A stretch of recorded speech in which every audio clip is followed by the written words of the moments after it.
So maupay nga daw sa iyo mga kawaray. So adikit niyan sa Barangay BEC, Lawang Lord in Samar. So mayongkit kanina pasaheros tikang sa bungto.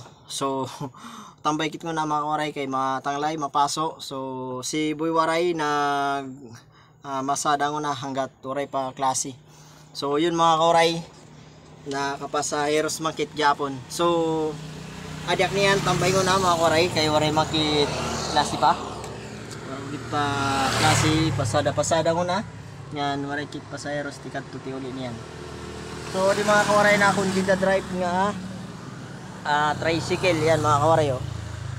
Shout out kay Kuya Billy, yan. Kuya Billy Boy ng Altpera, yan. So yun mga kawaray, sa mga gustong sumakay dito lang kayo mga kawaray. At hanapin nyo lang tong tricycle na guwapo na ang driver. Guwapo pa ang sarakyan. So guwapo pa ang tricycle. Ambot.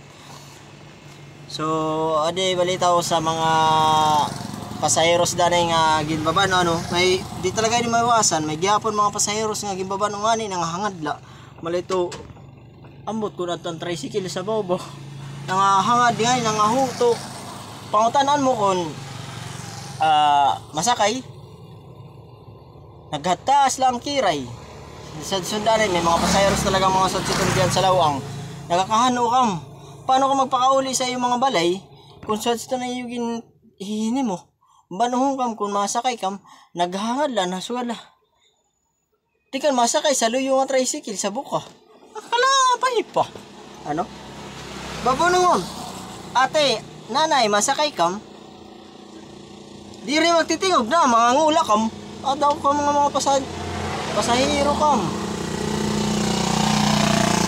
stilang kam so dapat response dayon para di rin nagkakamayon sin bulbul o traffic nagkakamayon sin traffic o nagkakabulbul so may iwasan kung tanatuan pagka sagian sa kalsada. So yun lang mga kawaray sa mga naruyag sumakay. So adila kam sa 421 na tricycle ano sa iyo nga tanan pre-cam sumakay mga kawaray, pre-cam sumakay pakadila kam sak pero ang iyo paghawas may bayad.